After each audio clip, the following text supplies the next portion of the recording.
Leo tunaondokea aya nambari 91. Allah subhanahu wa ta'ala akiendelea kututajia manabii na watu wema. Amemaliza huko nyuma, tumepita kutajiwa Nabii Zakaria,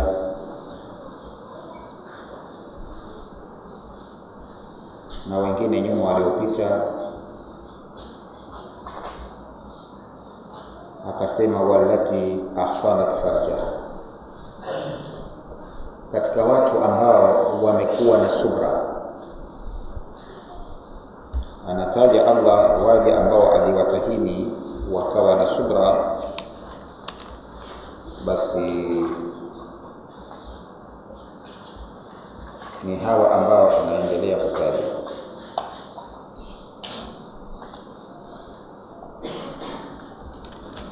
Wallati ahsan farjaha, na yule mwanamke ambaye alihifadhi tupu yake,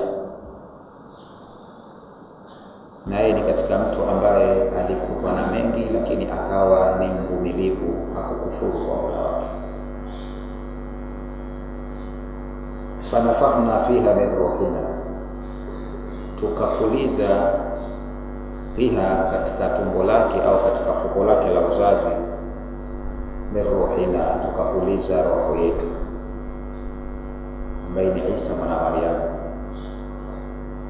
Waja'alnaha, na tukamfanya yeye huyo mwanamke huyo aliyehifadhi tupu yake, ambaye anakusudiwa Maryam hapa, wabnaha, na mwanawe ambaye ni Isa alayhi salam, tuliwafanya wawili hawa kuwa ayatan lil alamin, kuwa ni dalili na alama inayoonyesha uwezo wa Allah kwa walimwengu wote, wajue kwamba Allah ana uwezo, hakuna kimshindacho, kwa kile kitendo ambacho kakifanya kwao, kwamba kumleta Isa kwa kupitia mama tu, tena ambaye hajaingiliwa, jambo ambalo si mazoea na si kawaida ya uumbaji wa Allah subhanahu wa ta'ala. Amefanya kitu ambacho kinyume na ada, kinyume na mazoea na kawaida. Inapozoeleka mtoto apatikane, lazima kupatikane maingiliano baina ya mwanamke na mwanamume. Sasa huyu kamleta akiwa huyu Maryam hajaingiliwa kabisa, kamleta kwa njia ya mama tu, pasi na baba, kuonyesha kwamba ana uwezo mkubwa. Huku nyuma kaonyesha uwezo wake wa Zakaria, kwamba Zakaria alifika pahala umri umekuwa mwingi, hajapata mtoto, na mke wake ni tasa, yeye kishakuwa mzee.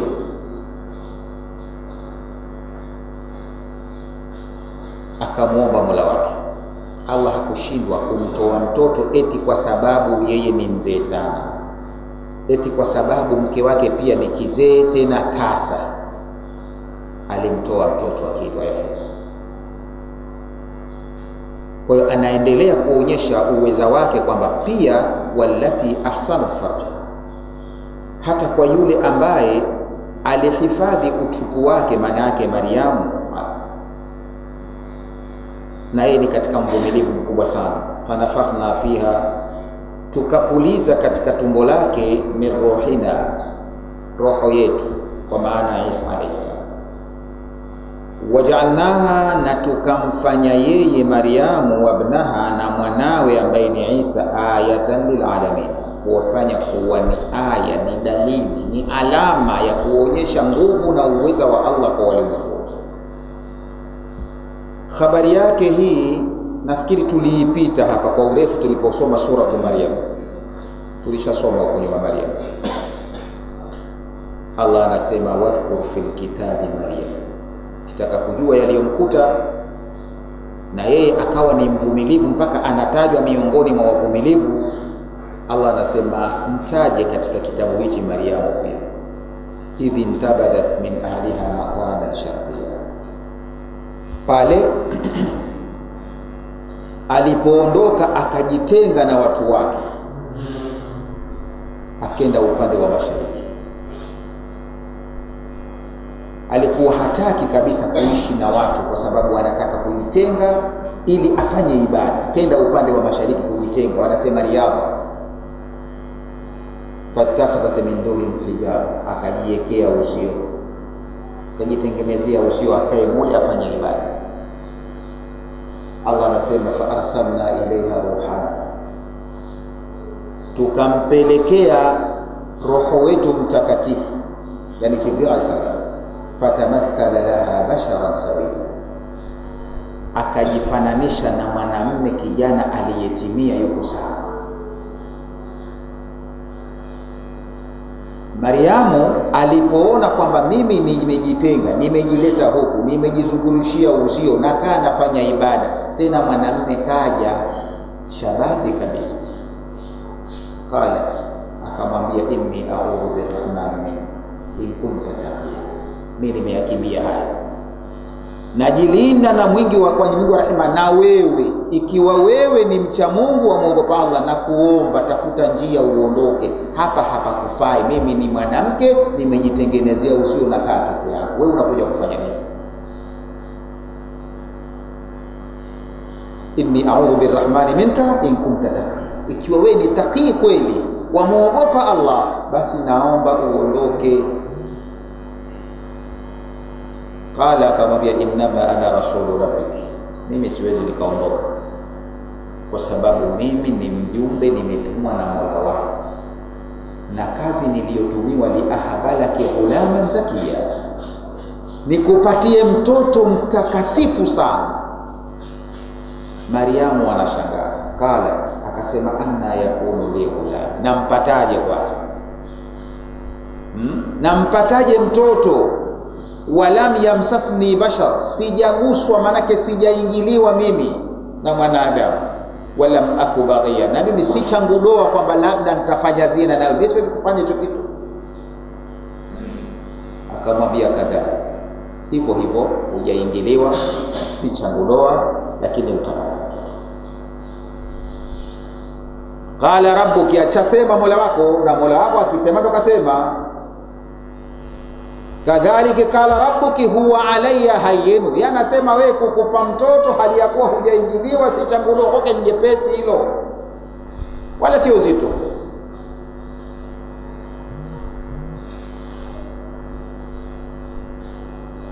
Huwa alayya hayyin, sema kwake ni jepesi.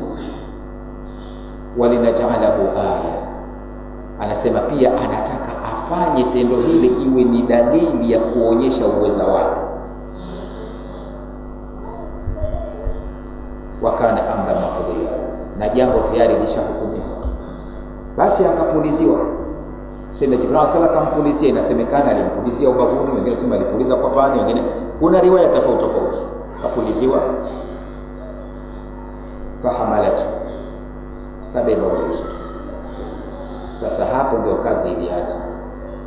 Subra hapo ndio ilihitajika hapa, kwamba wewe ni ukhti majuba, kwa leo naambiwa nikabu kwenda mbele, halafu hauna mume, eti ukhti umekimbia mtaani unakwenda kujitenga huko eti ufanye ibada, sasa una mimba. Hapo yalianza ya kuanza. Ifikirie hiyo hali. Waliosema wakasema tu kwamba bwana, kumbe wewe sio ukhti bwana, alijitenga kwa kwenda kufanya yake, ana ujauzito. Akiulizwa jawabu hana. Umepataje ujauzito huu? Na nani atamuelewa katika mazingira kama nani atamuelewa? Hata kama wewe unaojifanya sasa hivi ndio tunasoma hapa, ingekuwa ni wewe halafu ana ujauzito hana mume, akwambie mie sijazini, ungemuelewa kweli?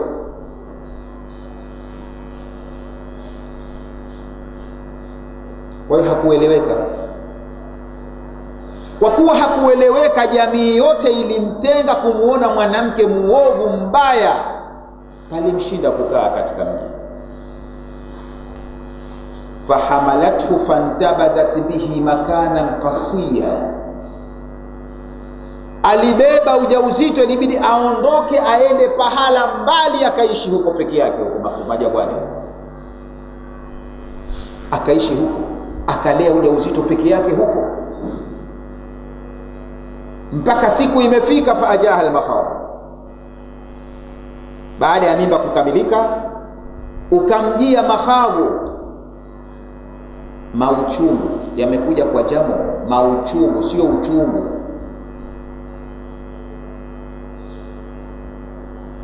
Kwa sababu si maskhara. Mwanamke ambaye ashaingiliwa na watu na watu hufanya nini, wengine hufanya shere, wakaambia pia hutengeneza na njia, si ndio? Watu wazima nyote mshafahamia.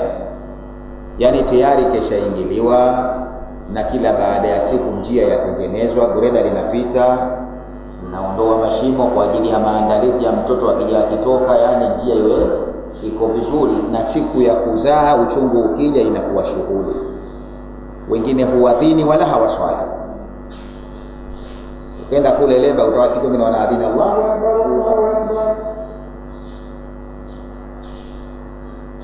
Na huyu tayari njia ishatengenezwa mara chungu mzima. Sasa huyu yeye mwari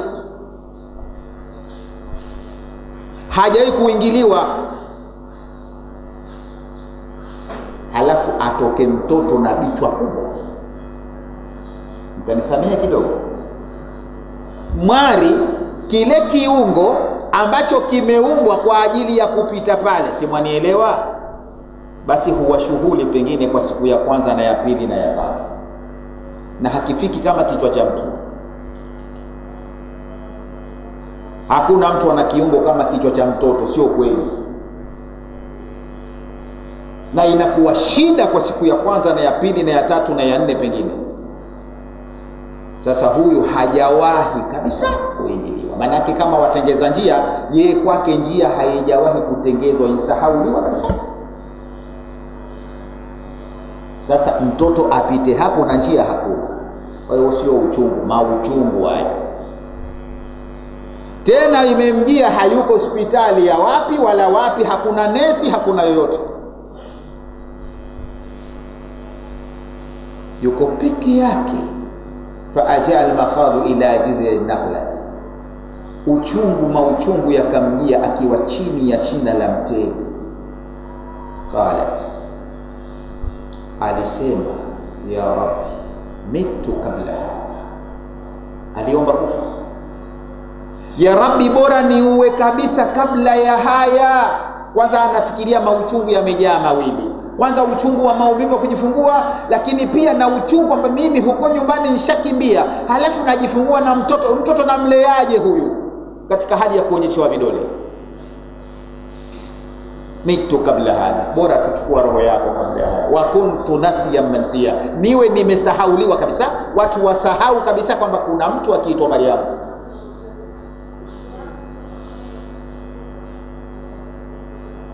Wakajifungua chini ya gogo la mtende. Alipokuja kujifungua anasikitika, anaomba mauti. Allah asema fanadaha min tahtiha, akanadi yule aliyoko chini yake. Ndicho kitoto chenye baada ya kuzaliwa inamwambia mamake, alla tahzani, mama usihuzunike, usihuzunike mama. Kwanza kad jaala rabbuki tahtaki sarira, Mola wako amejali hapa chini yako kuna kimto kakitengeneza Allah subhanahu wa ta'ala.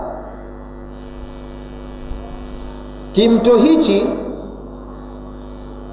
kimekufa masudi kwa lengo la kwamba upate ukoge, mwili uje vizuri, lakini upate kunywa. Wa huzi ilaiki bidin nakhla, jitikisie hilo gogo la mtende, tusakita alaiki rutaban jania, zitakudondokea tende koroma tamu sana. Fakuli, kula hizo tende, washrabi, na kunywa hayo maji katika wote. Wakarri aina, hebu tuliza jicho lako mama, kitoto kidogo kina. Ye baada ya kufikiria mtoto namleaje, nitakuwa vipi mitaani, nitaonyeshewa vidole, naambia acha huzuni. Fa imma tarayidna min albashari ahada, ukikutana na binadamu yoyote, we kama waogopa maswali, niachie mimi. tajibu. Fakuli, wewe atakaye kuuliza wewe mwambie tu inni nadhatu lirrahmani sawma, muashirie kwamba mimi nimeweka nadhiri kwa Mungu rehema, nimefunga, sio funga ya siamu ya Ramadhani, falan ukallima al-yawma insiya. Leo nimejizuia sisemi na mtu, ungemuelewa pia na hapo. Yani ushajizaa mtoto wa peke yako, leo tukikuuliza utaambia umfunga nini wewe? Umfunga au huna jawabu? Ndio maana yake. Allah anasema fa'atat bihi qaumaha tahmilu, kapata moyo kidogo, lakini kesha sumbuka sana, akabeba mwanawe akaenda kwa watu wake, karudi mtaani. Kila alipokuwa anapita, kalu,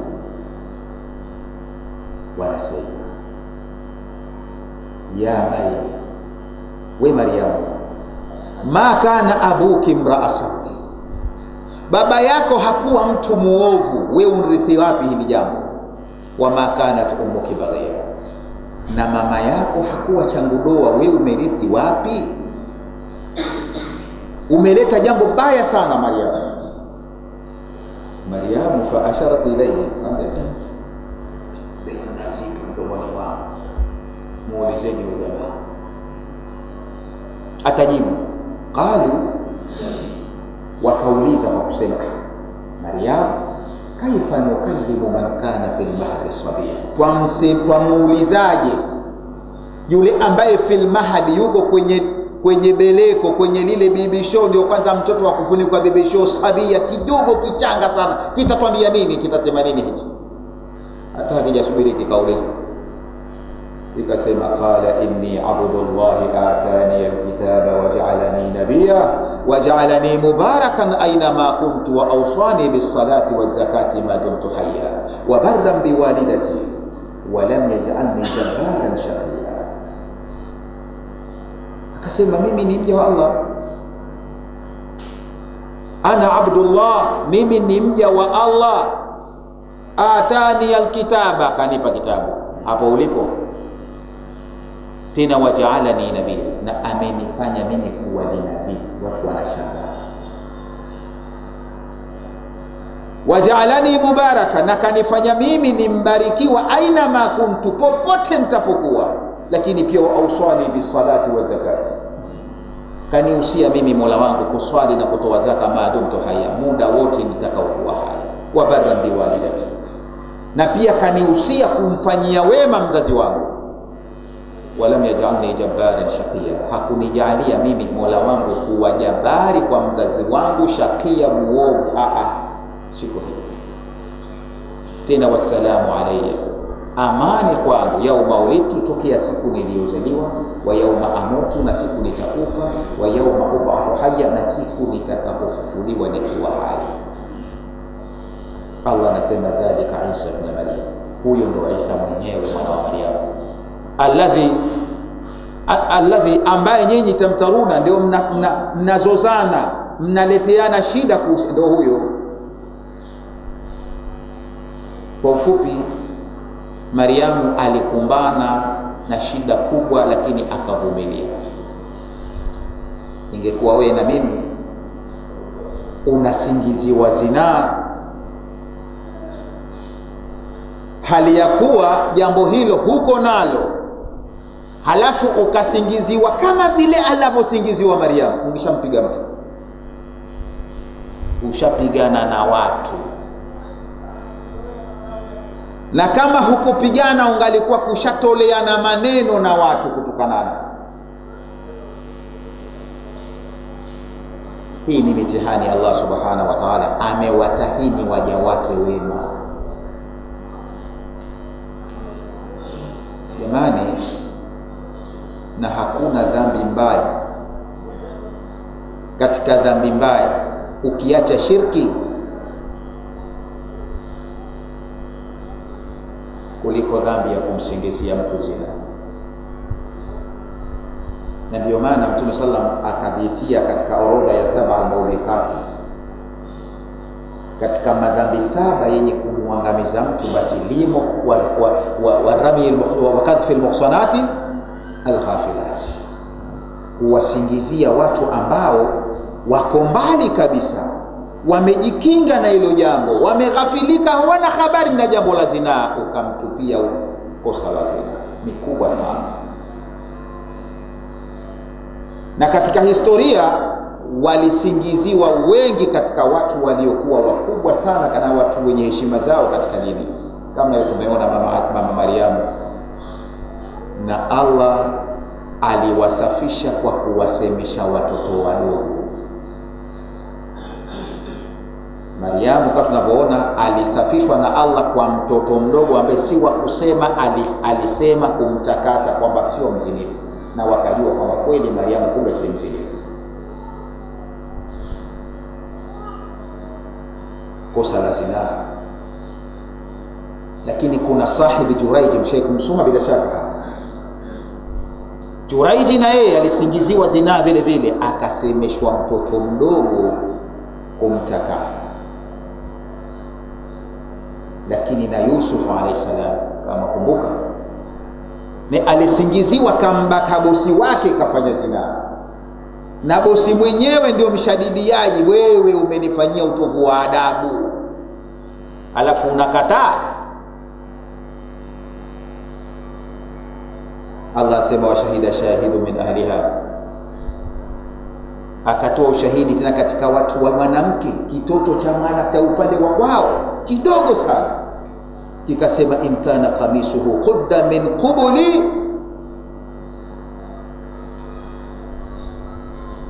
ikiwa kanzu yake inchanika mbele, fasadaqat, basi huyo mama asema kweli, yeye ndo kabaka.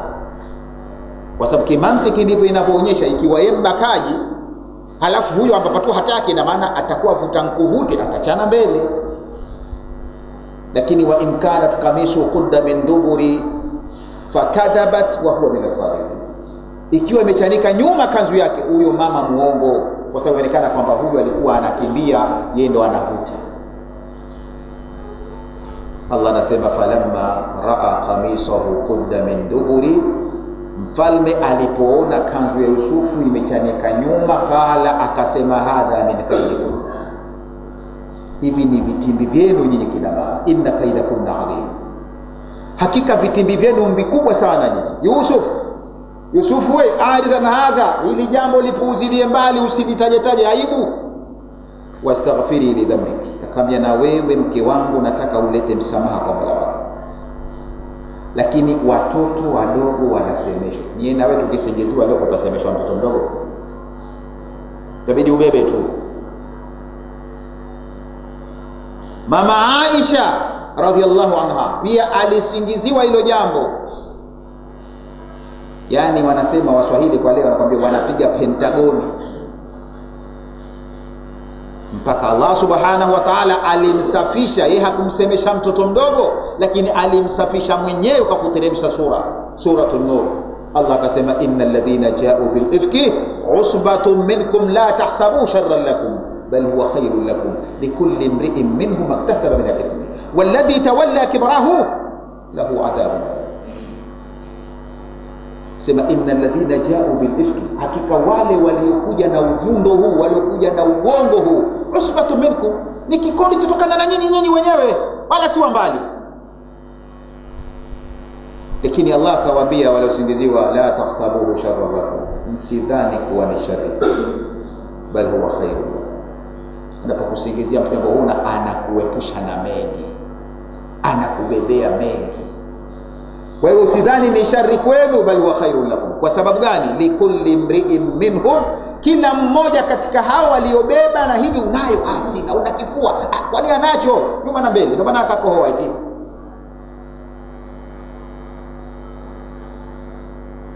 Basi maktasaba min al-ithmi, kila mmoja ana alichokichuma katika madhambi. Walladhi tawalla kibrahu, na yule aliyesimamia jambo hili kwa ukubwa wake, yule aliyelishikia kengele na kulisambaza, lahu adhabun alim. Laula id sami'tumuhu, kwa nini nyinyi waumini muliposikia habari kama hiyo, dhanna almu'minuna walmu'minati, wasingedhani waumini wa kiume na wa kike kuwadhania wenzi wao khaira, kumzania khairi, Waqalu, na wakasema moja kwa moja, hadha ifkun mubin, huu ni uongo. Tunapewa, unabeba kweli, na wewe unarusha, unasambaza. Kama utaposambaza ndivyo unavobeba mzigo. Kwa ni katika saba al-mawbiqat. Anasema wallati ahsanat farjaha, na yule ambaye alihifadhi utupu wake akawa hakufanya mambo ya zinaa, fanafakhna fiha min ruhina, tukapuliza katika tumbo lake, katika fuko lake, min ruhina, roho yetu, waja'alnaha wabnaha, tukamjaalia yeye na mwanawe ayatan lilalamina, kuwa ni dalili na alama inayoonyesha uweza wa Allah lilalamina, kwa walimwengu wote. Anasema wadhkuru ayuha rasul, hebu kumbuka, nataja ewe mtume, kisa cha Maryam, kitaje kisa cha Maryamu alayhi, imeandikwa alayhi salam, allati, ambaye swanati farjaha, alihifadhi tupu yake, min zina, alihifadhi kutokana na zina. Fa arsala Allahu ilaiha, akapeleka Allah kwa mwanamke huyo Jibril, akampeleka Jibril alayhi salam.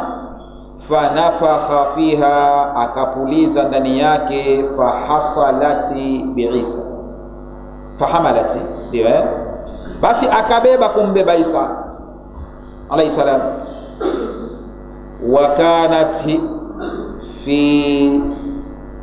Wa kanat hiya, na akawa yeye huyo mama huyo Maryamu, wabnaha, na mwanawe Isa ambaye ni Isa, wakawa alamatan linnasi, ni alama kwa watu. Inayashiria nini? Ala qudrati llahi, juu ya uweza wa Allah, wa annahu, na kwamba Allah la yu'jizuhu shay'un, hashindwi na chochote, haithu, pale ambapo khalaqahu, amemuumba yeye, min ghairi abi, basi na baba. Hii inaonyesha kwamba Allah hashindwi na kitu. Wadhkuru ayuha rasul, taja ewe mtume, kisa cha Maryam, kisa cha Maryamu alayhi salam, allati, ambaye swanati farjaha, alihifadhi farji yake, tupu yake, min zina, alihifadhi kutokana na zina. Fa arsala Allahu ilaiha, akampelekea Allah kwake yeye Jibril, akampeleka Jibril alayhi salam. Fanafakha fiha, akampulizia ndani yake. Fahamalat bi Isa, akabeba ujauzito wa Isa alayhi salam. Wa kanat hiya, akawa yeye, wabnaha, na mwanawe Isa, alamatan linnasi, ni alama kwa watu. Inayomaanisha nini? Ala qudratillahi, juu ya uweza wa Allah. Wa annahu, na kwamba Allah la yu'jizuhu shay'un, hashindwi na chochote. Kivipi? Haithu khalaqahu min ghairi abi, pale ambapo kamuumba Isa pasi na baba. Hiyo ni alama yeye kwamba Allah hashindwi na lolote atakalo. Inna hadhihi ummatukum, hakika huu umma wenu, ummatan wahida, ni umma ambao mmoja, wenye kumpwekesha Allah subhanahu wa ta'ala. Wa ana rabbukum, na mimi ndiyo mola wenu. Fa'buduni, niabuduni mimi, acheni mambo ya kuabudu wengine. Inna hadhihi ummatukum, hakika huu umma wenu, ummatan wahida, ni umma wenye kupwekesha Allah, ni mmoja tu. Wa ana rabbukum, na mola wenu ndio mimi, mola wenu mmoja. Fa'buduni, niabuduni mimi peke yangu. Inna hadhihi ummatukum, hakika huu umma wenu, umati wenu, ayuha nasu, enyi watu, millatan wahida, ni mila moja, wa hiya tauhidi, na mila yenyewe ni ya kumpwekesha Allah. Alladhi, upwekeshaji ambao, huwa dinul islami, ndiyo dini ya Kiislamu ilivyo. Wa ana rabbukum, na mimi ndiyo muumba wenu. Fa akhlisu alibada, kwa hiyo nitakasieni ibada peke yangu, li kwangu, wahdi, peke yangu.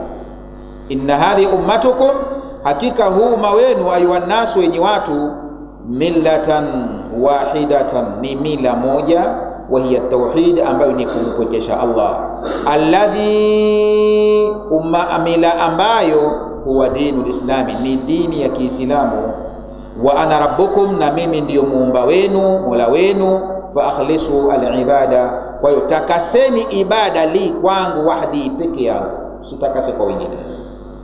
Lakini pamoja na yote hayo, watakattau amrahum, wakakatakata mambo yao. Huyu akenda huku kaabudu chengine, huyu kenda huku kaabudu chengine, huyu kaabudu hichi.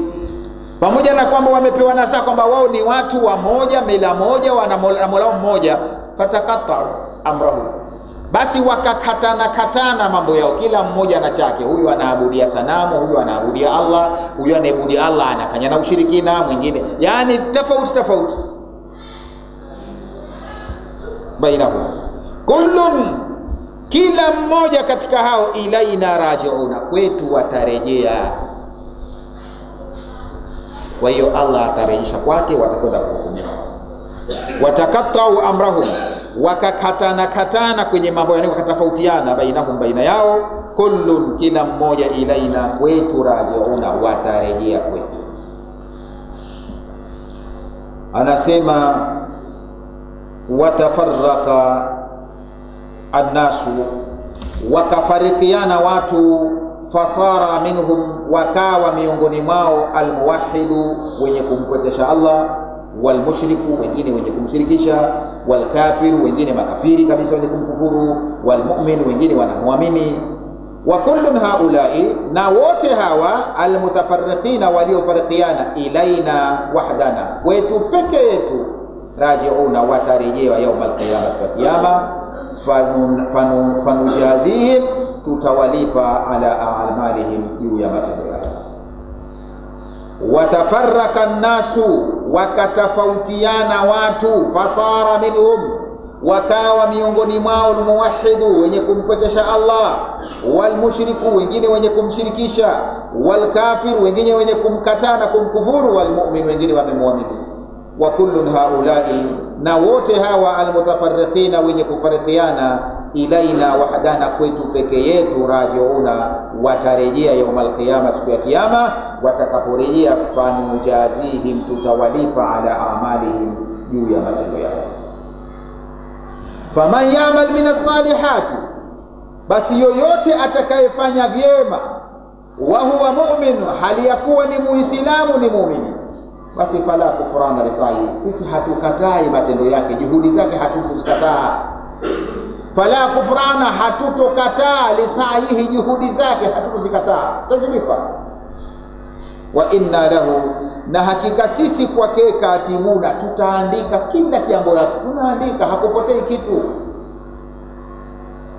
Faman ya'mal minas salihati, basi yoyote atakayefanya wema, wa huwa mu'minun, sharti awe kafanya akiwa ni muumini, basi fala kufrana lisaihi, hatutokataa sisi juhudi zake hizo. Wa inna lahu katibuna, na hakika sisi kwa tunaandika, tutamwandikia tu. Asema faman amila minhum, atakayefanya miongoni mwao, al-a'mala salihati, matendo mema, wa huwa mu'minun billah, hali ya kuwa amemuamini Allah, wa rusulihi, na mitume yake, wal yawmil akhiri, na siku ya mwisho. Fala juhuda liamalihi, sisi hatupingi matendo yake hayo salih mema, hatutoyapinga kuyakataa. Bali yashkurullah, bali atayalipa Allah, bali yashkurullah, bali atayatolea Allah, lahu, kwake yeye, thawabahu, malipo yake.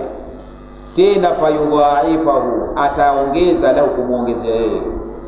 Wayajiduhu fi kitabin, na atayakuta matendo kwenye kitabu, amali cha matendo yake, yauma yub'athu, siku atakapofufuliwa atayakuta. Fayasurru bihi, atafurahia kwa matendo yake haya. Allah tubariki. Faman amila minhum, atakayefanya miongoni mwao, al-a'mala salihati, matendo mema, wa huwa mu'minun, hali ya kuwa ni muumini, ameamini, billahi, kumuamini Allah, wa rusulihi, na mitume yake, wal yawmil akhiri, na ameamini siku ya mwisho. Fala juhuda liamalihi, hatutozikataa sisi amali zake salih, zile njema, hatuzikatai, madhali alikuwa ni muumini. Bali yashkurullah, bali atazipa Allah matendo lahu, matendo hayo kwake, atazipa thawabahu, atazipa malipo yake, thawabu zake, fayudhaifahu lahu, na atamuongezea yeye thawabu hizo, wayajiduhu fi kitabi amalihi, na atakuta matendo hayo kwenye kitabu cha matendo yake, yauma yub'athu, siku atakapofufuliwa, fayasurru bihi, atafurahia mwenyewe matendo yake kwa sababu kafanya mazuri na yameongezewa zaidi malipo. Wa haramun, na ni haramu, ala qaryati, wa mji wowote, ahlaknaha, kwa ambao tumeshauangamiza,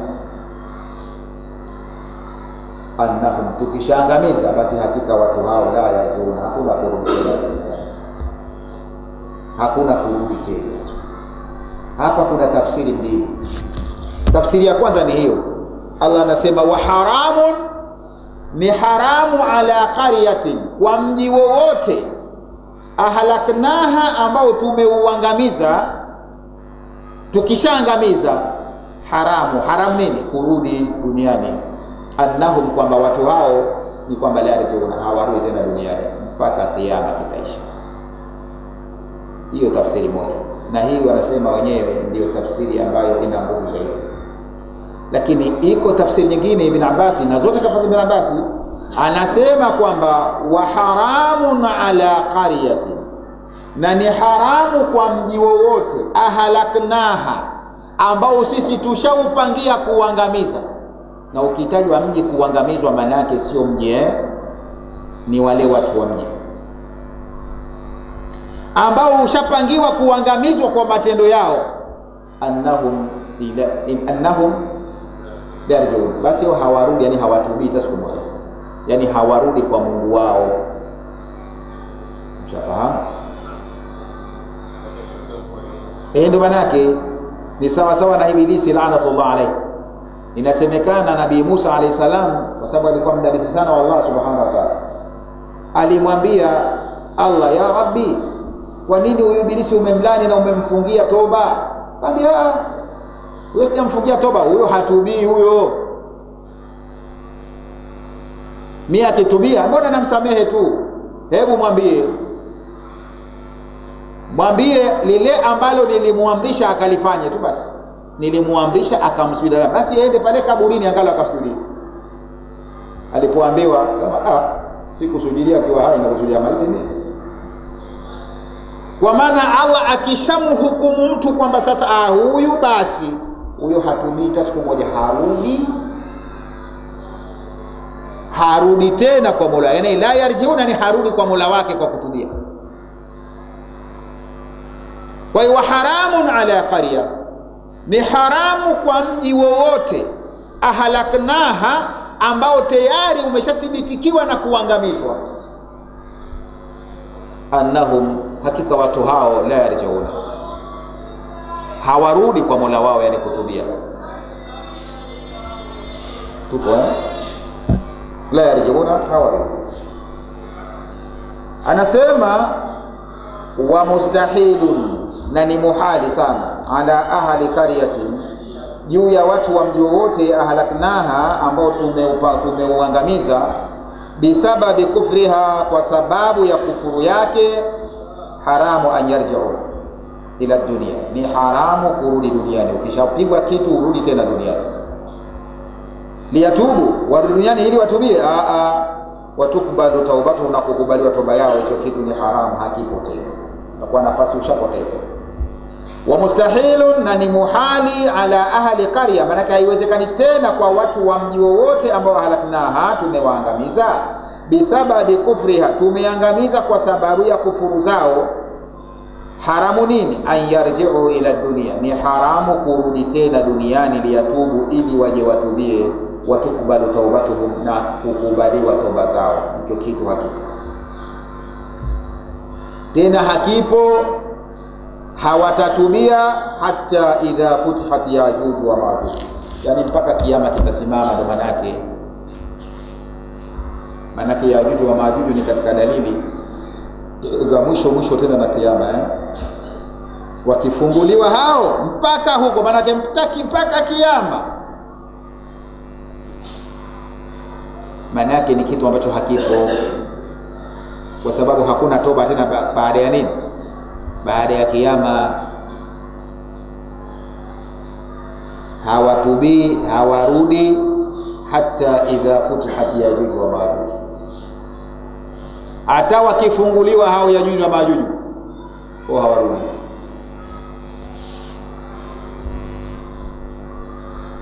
Wahum, na hao Yajuj wa Majuj, min kulli hadabin yansilun, katika kila mlima watatiririka. Hawa jamaa tuliwapita kwenye suratul Kahfi kule, kama kumbuka kisa chao, ambao hawa jamaa waharibifu ajabu, ambao nabii Dhulqarnaini alipokuwa akitembelea katika tawala zake, akapewa mashtaka na hawa jamaa kwamba wanaleta vurugu katika nchi. Allah aliposema fa atba'a sababa, Dhulqarnaini akafuata sababu zake za maisha, akaenda akafuata njia, hata idha balagha matli ash-shams, ndio mpaka alipofika huko machomozo ya jua, manake mashariki.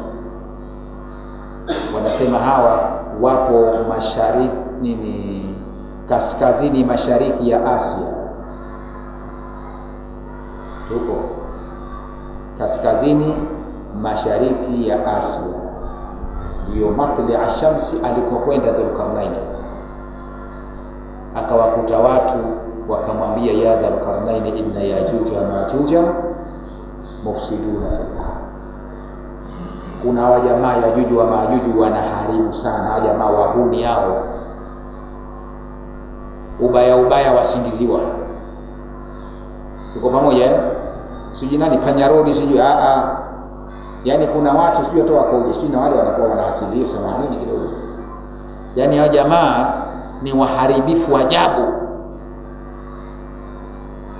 Kwa hiyo wakamwambia Yajuj wa Majuj, wanatuharibia, wanaharibu nchi, je, tukulipe chochote, utuwekee kizuizi hao bwana wasiingie? Dhulqarnaini akawaambia, mimi sitaki mkilipo kwenu, ma atani Allah khair, ninachonipa Allah ni bora tu, mimi ninachotaka ainuni biquwwatikum, ndio mimi nataka msaidie kinguvu zenu tu basi, sio mnilipe leo. Atuni subra al-hadidi, leteni vipande vya vyuma. Basi akawaekea pale ukuta, wakazuia baina ya mlima na mlima, kazuia kwa mpaka leo wamefungiwa hapo, hao mabwana hawatoki. Lakini Allah akasema kwamba kuna siku atabomoa Allah mwenyewe wa ukuta, hao jamaa watatoka. Bwana, hao jamaa Masihi Dajjali yasingiziwa. Hao jamaa hao Masihi Dajjali yasingiziwa. Manake ukisoma historia ya Mtume sallallahu alayhi wasallam anasema Masihi Dajjali atakuja fanya vurugu kubwa, lakini mwisho wake atakuja Nabii Isa alayhi salam, atapambana naye na atamuua huyo. Tuko pamoja? Akishamuua sasa, Allah amwambia Isa, kuna waja wangu na watoa na wafungulia, hao jamaa huwezi kupambana nao, chukua watu wako wafiche kwenye mlima fulani. Masihi kapambana na bwana, huna uwezo, hakuna yote wa kuweza kupambana na hao. Kwa hiyo wafuasi hao ulionao wachukue wafiche. Nabii Isa atawachukua Waislamu wa wakati ule, atawaficha kwenye mlima, na yeye mwenyewe atajificha, si maskhara. Hivyo vijamaa shekhe, wala sio kasema ni majini, si majini hawa ni binadamu, ni watoto, ni wajukuu wa Nabii Nuh alayhi salam. Wametokana na mwanawe akiitwa Yafith. Ni makabila mawili haya, Yajuj na Majuj, wametokana na kizazi cha Yafith bin Nuh. Ataambiwa wafiche na atakwenda jificha kweli. Shekhe wakiingia hao, na Allah sema min kulli hadabin, kila kwenye mlima haja jamaa watatoka. Kwa hiyo kama na kukwetu kuna kilima hicho hapo cha Mgongoni sijui na wapi cha Nyarugusu sijui wapi, watatoka huko moto min kulli hadabi, isipokuwa kuna ile miji tu ambayo Allah subhanahu wa ta'ala kaihifadhi kwa kupitia dua ya Mtume sallallahu alaihi wasallam, Maka na Madina. Sema kule Mtume kafanya kinga watokee. Wakija hawa wasema yansiluna. Hiyo neno yansiluna maana shekhe wana spidi ya ajabu. Hawa wakiingia ni mauaji tu, mauaji kwenda mbele. Yani shekhe watafanya vurugu, watapiga, wakuchukue mali za watu. Ndio wale ubaya au sio? Wakikuta wamali wachukua, wakikuta wanyama wachukua, wanapiga watu, wanaua watu, mpaka itafikia mauaji yakishakuwa mengi, watu wataamua wende wakajitie kwenye ngome. Hakuna kutembea, ndio kama ile karantini kwa sababu ukitoka nje shekhe, ukikumbana nao ni shida. Kwa hiyo watu watajitia kwenye ngome kwa kujificha na wao. Hapo Nabii Isa alayhi salam, kwa mujibu wa kauli ya Mtume sallam, atakaa na waumini ambao watakuwa siku zile watamnyenyekea Mola wao kumuomba Allah awaepushe na hili jambo. Allah atawapelekea funza. Hawauliwi na mtu, funza, mafunza makubwa sana Allah atawapelekea, ndio yatawakamata, yawaingie, yawanate, wanakufilia mbali kwa mafunzo hayo. Lakini weshakufa. Lakini kabla ya kufa, pale watakapoona kwamba sasa kwenye mji kimya, wakitembea hawaoni mtu, kwa sababu watu wamejificha, watasema da, ardhini tushamaliza watu, sasa bado viumbe wa juu. Ni jamani, kwa juu bado viumbe wapi? Wa juu. Basi atachukua mmoja mkuki, atie kwenye nini wake, arushe juu, na Allah katika kuwatahini, ukirudi na rudi na damu, asema tushampiga na jamaa huko juu. Allah anawapelekea funza, wanauliwa na funza. Sasa hao waumini walio kwenye ngome zao shekhe, watakaa humo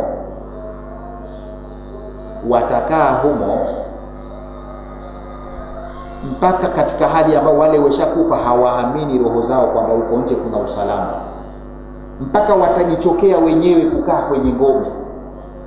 Wataambiana, jamani, hebu mmoja ajitolee muhanga, atoke akaangalie, mbona kuna ukimya huko nje. Watoka kundi mbili vipi? Ndio hiyo milimani mpaka wanajificha, alafu wanaingia kwenye ngome zao. Tunaelewana Atoke mmoja jamani, akaangalie mazingira huko nje yakoje. Kuna mmoja atajitolea, lakini ndio kishajitolea kufa yeye. Sema bwana, mimi nitakwenda, nimerudi sawa, sikurudi basi. Akitoka anakwenda kuta jamaa wamelala chali, ndio anakuja kuambia wenzake, jamani, qalu inna lillahi wa inna ilaihi rajiun. Ndio jamaa wataanza kuchomoka tena, usalama upatikana.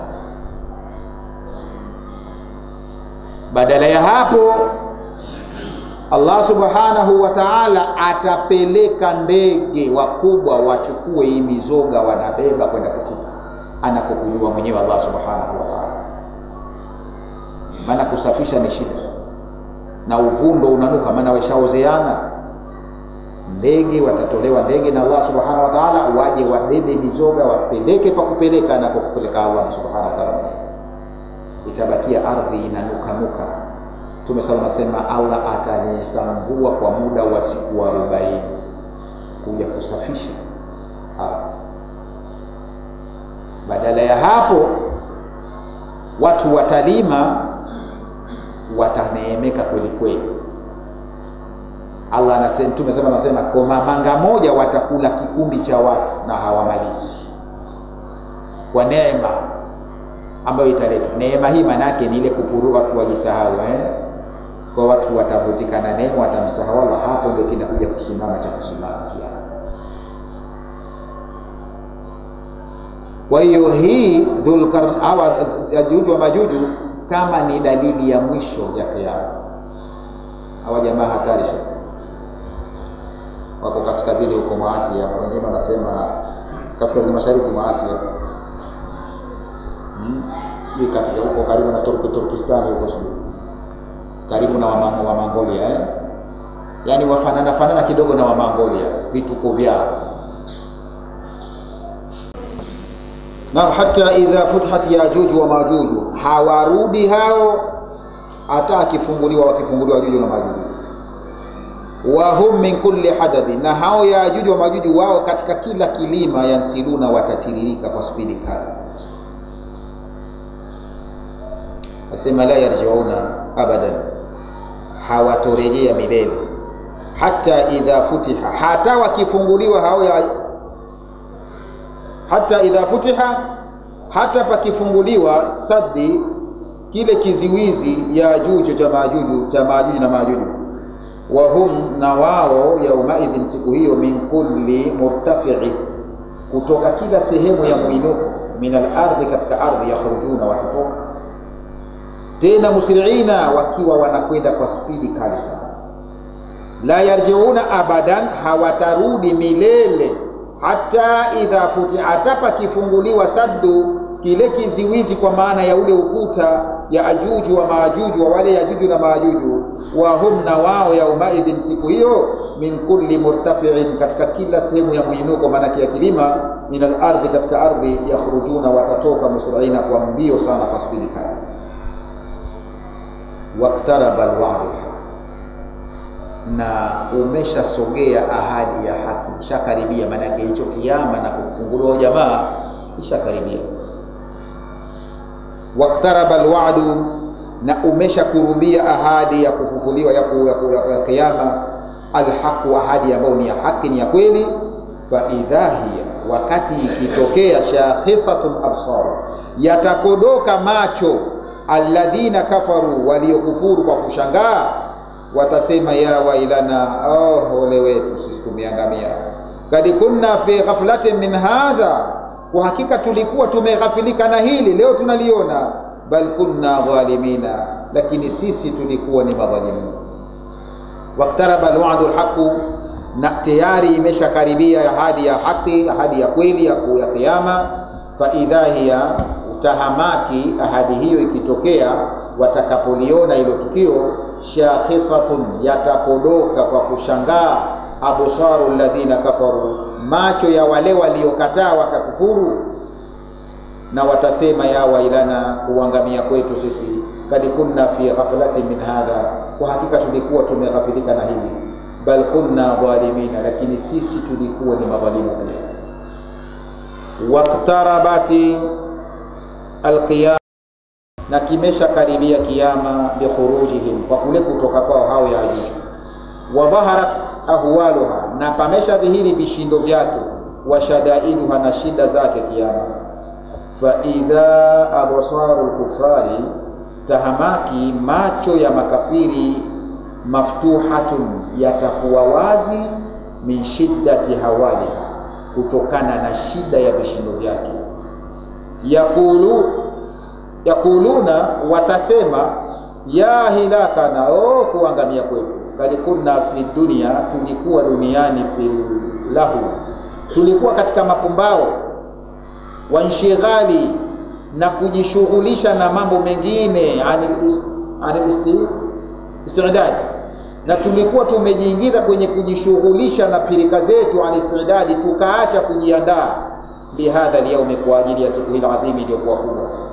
Bal kunna dhalimina, sisi tulikuwa ni madhalimu, bikufrin, kwa kule kukufuru, wartikabi almaasi, na kuyafanya maasi. Waqtarabati alqiyamatu, na kimesha kurubia kiyama, bikhurujihim, kwa kule kutoka hao Yajuj na Majuj. Wa dhaharat ahwaluha, na pamesha dhihiri vishindo vyake.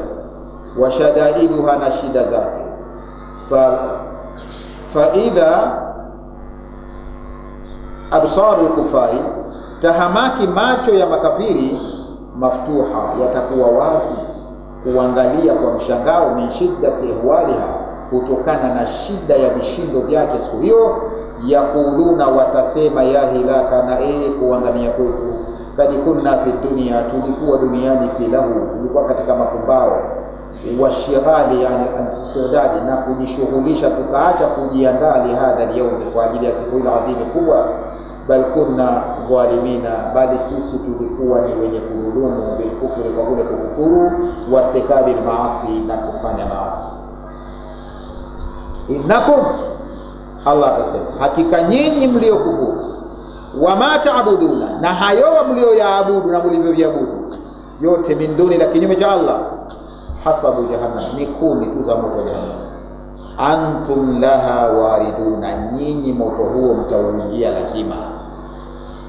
Innakum, hakika nyinyi makafiri, wama taabuduna, na yale mnayoyaabudia, min duni Allah, kinyume cha Allah, hasabu jahannama, ni kuni za moto wa jahannam.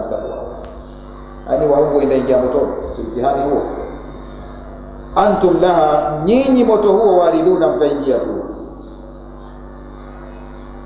Anasema innakum, hakika nyinyi, ayuha almushrikuna, nyinyi makafiri, wama taabudunahu, na yale mnayoyaabudu, min duni llahi, kinyume cha Allah, min alasnami, katika masanamu, wa mimman yarda biibadatikum, na chochote ambacho nyinyi mlikuwa mnaridhika kuabudia kwenu, lahu, kuabudia kitu hicho, min alinsi, katika wanadamu, waljinni, au pengine mkiabudia majini, basi wote ukudu jahannama, ni kuni za moto jahannam. Antum, nyinyi, wa maabudatikum, na viabudiwa vyenu, basi laha dakhiluna, vitaingia kwenye moto huo.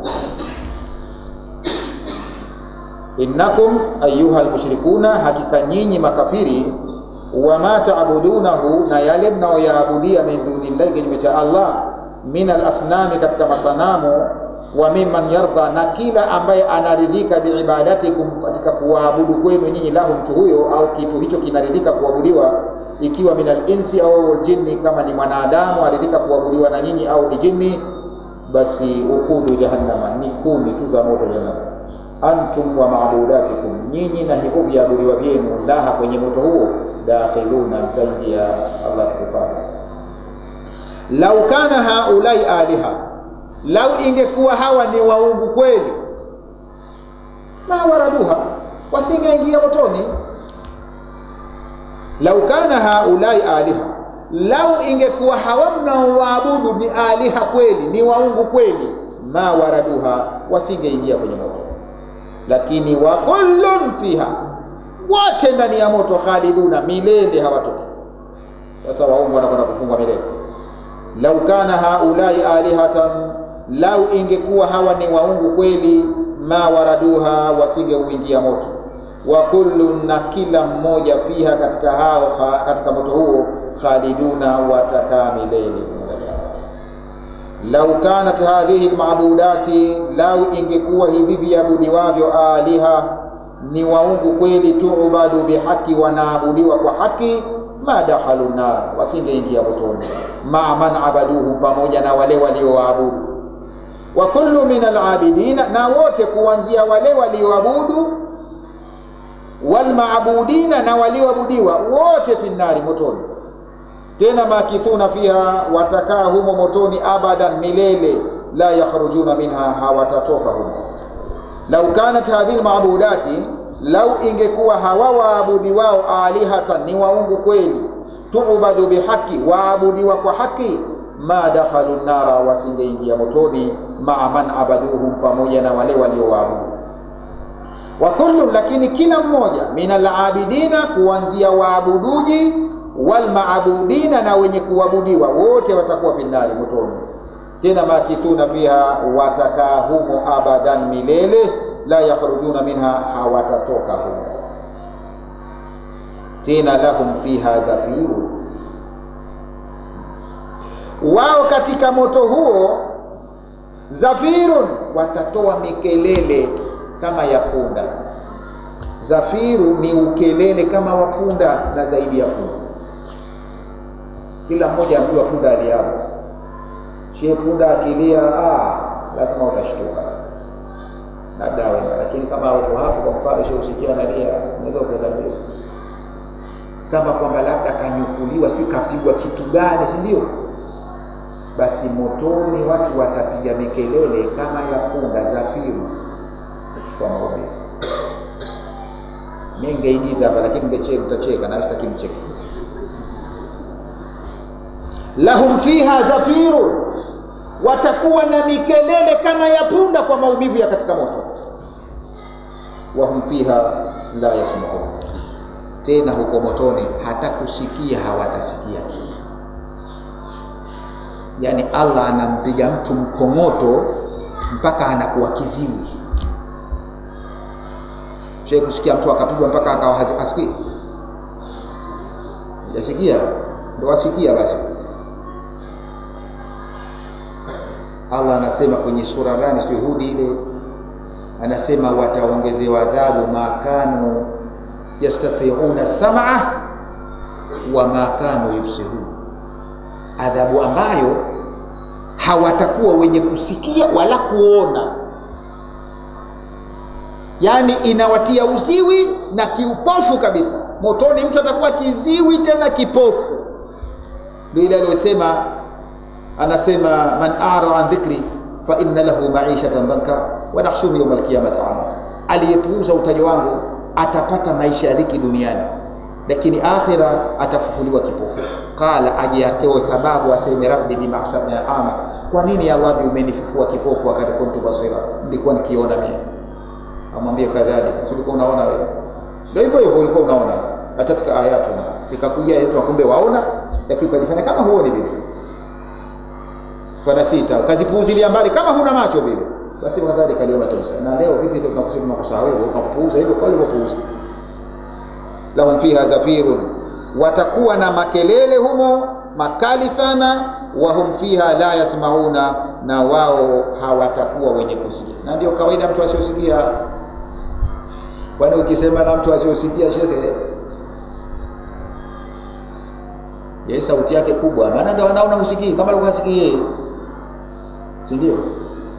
Samahanini, kuna siku moja nasikia kulikuwa kuna mtu na mkewe, lakini mmoja alikuwa kiziwi, alafu nyumba jirani, si ndio jirani, basi wakawa wanazungumza mtu na mkewe, majirani wote wanafanyaje? Wanasikia. Kwa sababu kile alikuwa akisema yule mwingine anamwambia mwenzake, yule yeye anahisi kama yeye hasikii. Kwa ndio maana watapiga mikelele, kila walipopiga mikelele waona bado hawajafanyaje, hawajasikii, kwa sababu wenyewe hawasikii wala hawaoni. Labda wanatamaa, pengine wakipiga mikelele vile wakiua bala, pengine watahurumiwa. Ahurumiwe na nani? Allah tuhifadhi. Kwa maana Allah akasema man zuhziha 'anil nari wa udkhila janna faqad faza.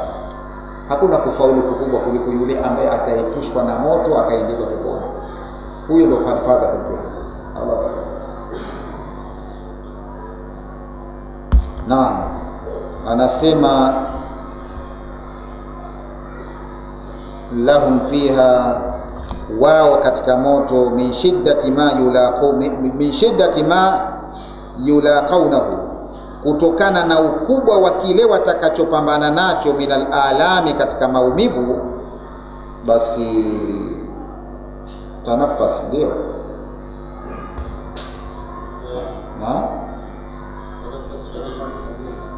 tanafas shadid, yani watapiga pumzi iliyokuwa kubwa sana. Wa hum fi nari, wakiwa motoni, la yasmauna, hawasikii, la aswati, hawasikii sauti, min shiddati alhawl, sauti yote hawasikii kutokana na shida ya vile vishindo, almufzi'u, ambavyo vinaleta fadhaa, alladhi asabahu, ambazo fadhaa zitakuwa zimewasibu na zimewapata. Lahum fiha min shiddati ma yulaqawnahu, wao katika moto huo kutokana na ukubwa au shida ya kile yulaqawnahu, watakachokutana nacho, min alami, katika maumivu. Basi tanafasa shadid, watatoa pumzi kubwa kweli kweli. Si ndio hapo? Sinatoa pumzi kubwa hiyo. Nasema siingiza kwa nini? Wa hum fi nari, na wao humo motoni humo, la yasmauna al-aswati, hawasikii sauti yote, min shiddati al-hawli, kutokana na shida ya vishindo, al-mufzi'u, venye kuleta fadhaa, alladhi asabahum, ambazo zimewasibu. Innal ladhina, hakika wale ambao, sabaqat lahum, ambao wametanguliwa kwao, minna, kutoka kwetu, alhusna, na wema, yani waliotangulia mjema, maana wamekuwa Waislamu wazuri, wameamini na wakafanya mambo mazuri. ulaika anha, watu hao kutokana na huo moto, mubadun, wataekwa mbali nao. Allah tujalie. Innal ladhina, hakika wale ambao sabakat lahum, ambao wametanguliwa wao, wametangulia minna kwetu, alhusna, na wema umewatangulia.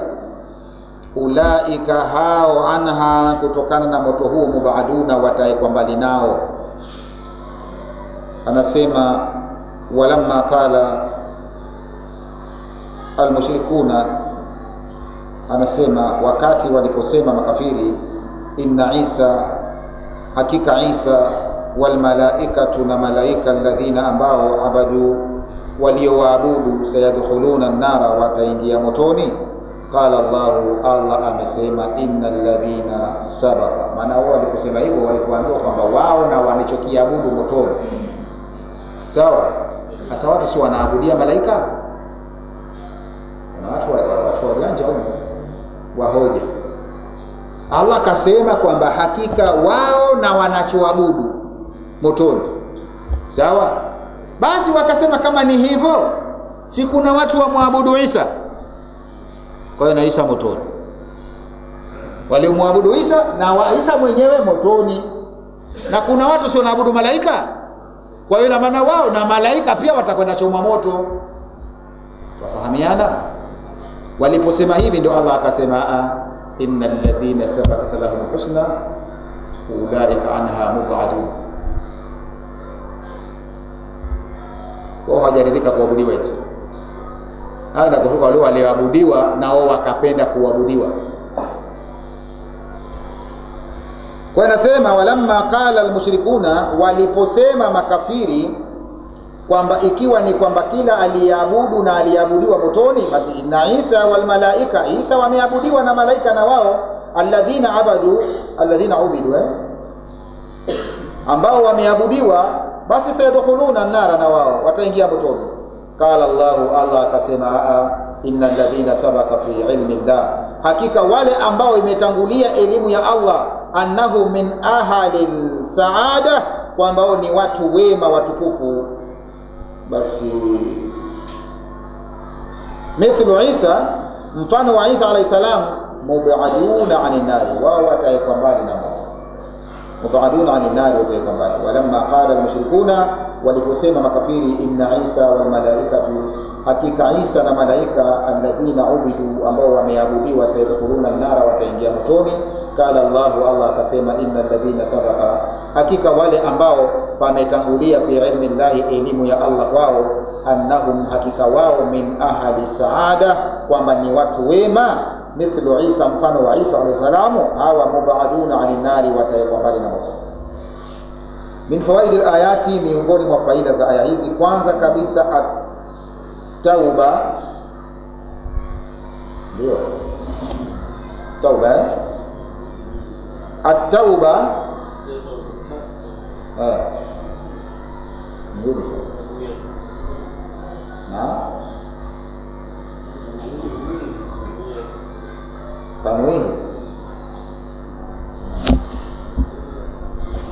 Jamani, Yesu mnaona neema tu ishaanza kutangulia.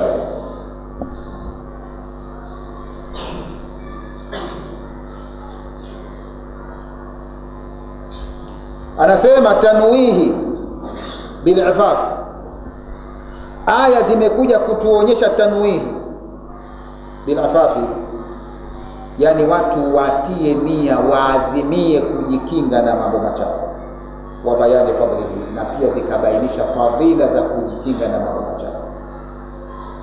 Lakini pili, ittifaqu ar-risalati samawiyya, kwamba ujumbe wote wa mbinguni unakubaliana, yani ali sheria aliyokuja nayo mtume huyu aliyekuja nayo. Ndio anasema kwamba aliposema kwamba inna ummatukum ummatan wahida, kwa kwamba wote ni wamoja. Musa alayhi salam, Isa, Muhammad sallam na wengineo, basi wote sheria zao zinafanyaje? Zinaafikiana.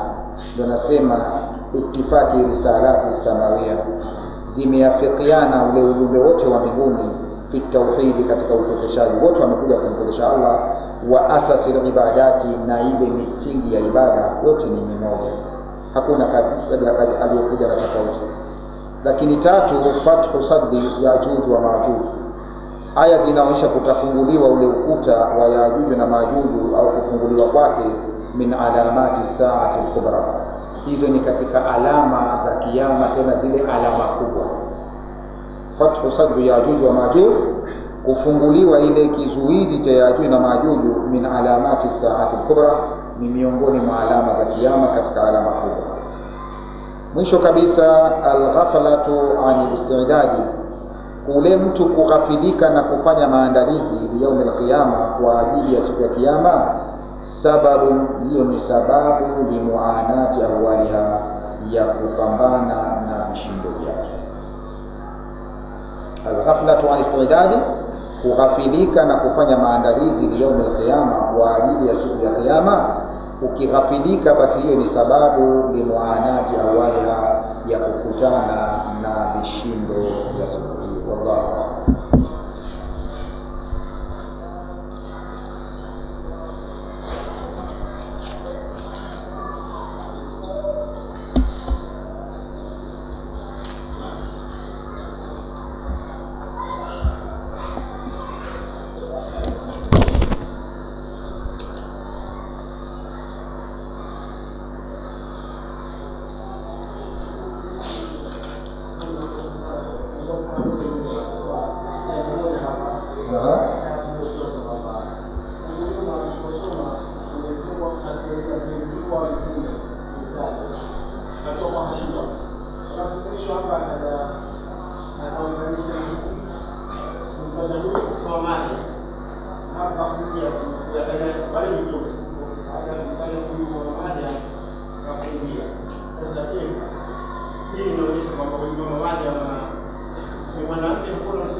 nafikiri kama ulikuwa vizuri katika darasa lililopita, pia tulimsoma Dhulkifli.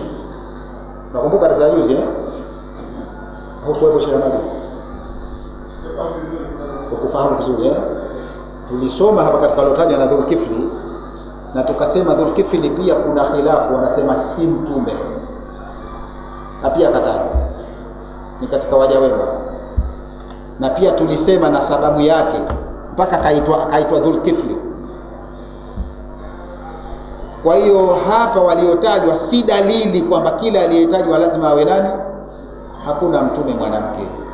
Huku nyuma tushapita pia, anasema wama arsalna min qablika illa rijala, sema hajapeleka rasula ni mwanamume. Sasa Mariamu si mtume tayari, na kwa kutajwa hapo si dalili ya kwamba katajwa awe nani, kwa sababu aya zishapita nyuma kusema kwamba hatujapeleka kabla yako isipokuwa ni rijala. Kwa hiyo itoshe kwamba kutajwa kwake huyo si mtume. Sawa wallahu a'lam. Na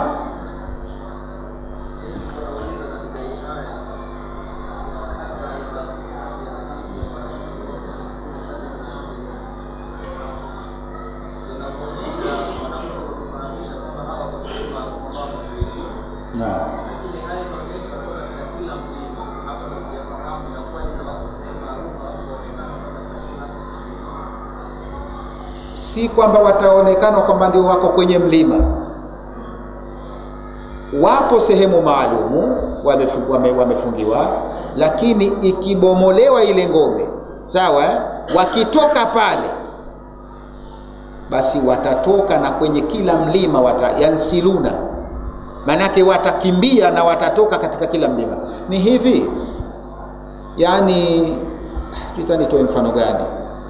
Nabii Adam alayhi salam, Nabii Adam alayhi salam alikuweko juu alikuweko juu. Alipokuja duniani, sikateremshwa duniani, aliteremshwa vipi? Kwa parachuti. Kwa pamoja ni kutokana na dunia ilivyo na mizunguruko yake.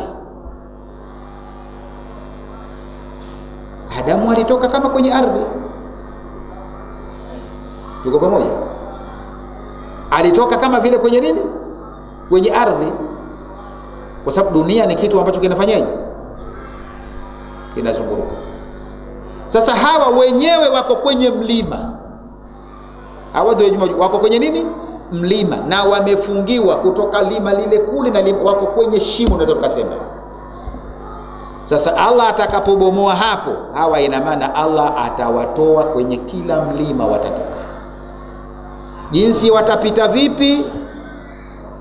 Allahu a'lam.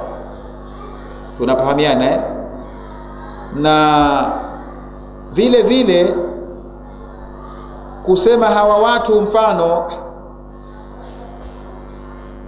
wamefungiwa pahala, na hawakufungiwa juu, wamefungiwa tu pembeni, kwamba mfano mlima ule kule na huku hichi kiambaza kwa wao walikuwa wana huku ule mlima hawezi kupanda huku na huku, ila walikuwa wapita hapa kwenye hili chochoro uwazi huu.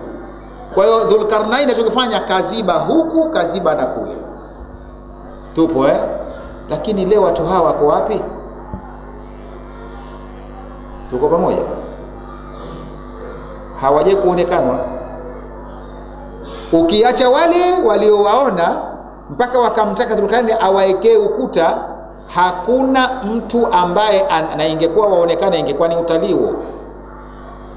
Ingekuwa watu wanakwenda hata kwa ndege juu na helikopta wale pale, au sio?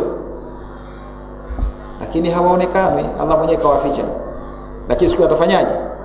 Atawatoa. Kwa hiyo kama alivyowaficha ikawa hawaonekani leo wale pale bwana, na ile kuta lenyewe likaonekana lile pia halionekani. Au yuko mtu uweze kusikia wewe kwamba bwana ile kuta kuna mtu alisafiri akaenda kalikuta liko pahala fulani na akaliona liko hivi na hivi. Allah mwenyewe kaliekea nini? Kaliekea pazia. Na wao wenyewe kawahifadhi hapo, kawaekea nini? Pazia. Kwa hiyo kama alivyowahifadhi akawaekea pazia, lakini kuwatoa atawatoa, anasema katika kila mlima. Kwa hiyo kama watatoboa kama jimbi msitu, ngine jimbi msitu Semuna pia jimbi msitu. Semuna pia jimbi msitu. Tayari. Lakini aya imesema kullu hadabi, maana yake kila mlima hawa watatoka. Kwa hiyo utokaji Allahu a'lam, yeye mwenyewe ndo anajua vipi watatoka. Na tumepita hapa nyuma kwamba Allah yeye hashindwi na kitu, hashindwi na kitu. Ikiwa kamtoa nani Isa alayhi salam pasi na baba, kafanya mengi, na hili hashindwi. Wallahu a'lam. Sio, umefahamu kidogo?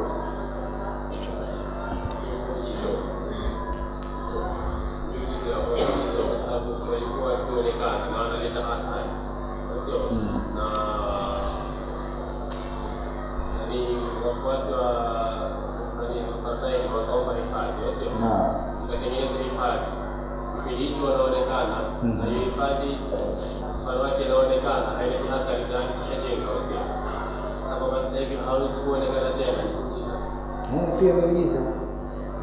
Na yote kuonyesha nguvu za Allah, ile ni kuonyesha uweza kwamba Allah kila kitu anaweza.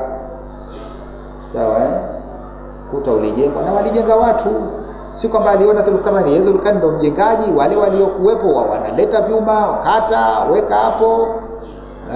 Kala mfuhu, puliza, washa moto, weka. Lakini ukiwatoa wao mpaka dunia ataka enzi hizo, shehe, ingekuwa ni katika sehemu za historia, kama vile unavyoona watu wanakwenda katika sehemu za historia za Kiislamu kutembelea, na hii ingekuwa ni sehemu ya kwenda kutembelea. Tungekwenda tukatembelea tukaona ibra ya Allah kama bwana jamaa wale. Hata kwenye picha tungeona hata kwenye picha lakini hata ekta watu wameekta. Ushaikuona ekta ya Juju na Majuju kwa shakti? Si watu wanatengeneza hekta fulani, pengine kuna hekta ya Nabii Musa alayhi salam, sijui kuna hekta ya Mtume sallallahu alayhi wasallam risala ile kwa mfano, unaita the message sijui na nyinginezo.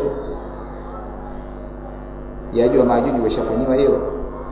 Wapo watu wameekti Yajuju wa Majuju.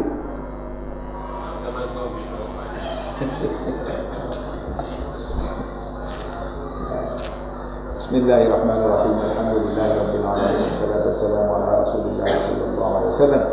Allahumma rabbana taqabbal minna innaka antas samiul alim. Tub alaina innaka antat tawwabur rahim. Rabbana zidna ilman warzuqna fahma. Allahumma fahimna ma lam nafham wa alimna ma lam na'lam. Subhanaka Allahumma wa bihamdika nashhadu an la ilaha illa anta nastaghfiruka wa natubu ilayk. Subhana rabbika rabbil izzati amma yasifun wa salamun alal mursalin.